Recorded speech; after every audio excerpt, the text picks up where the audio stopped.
mind as you're listening. One day, two giants were playing a game of basketball. Every single day they'd meet up and play a different ball game, and they loved it. They were best friends and did everything together. Then, one day, one of the giants had to leave and told his friend that he would never, ever be coming back.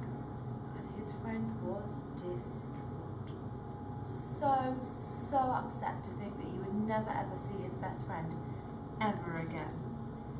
So, the poor, lonely giant gathered all of the things that they used to do together, all of the stuff they used to play with, and just cried and cried and cried and cried until there were no more tears to come out. And obviously he was a giant, so there were lots of tears. And then he stopped crying and instead was filled with this anger and pain that his friend had just left him and was never ever coming back. And he couldn't believe it. And instead of being upset and sad, he was furious. He was so furious that he picked up all of the balls that he had been crying onto and just threw them as hard as he could in any which way direction, just wanted them away from him, far away, so he would never have to see them again, so he could forget entirely that his friend ever existed and could just move on with his life.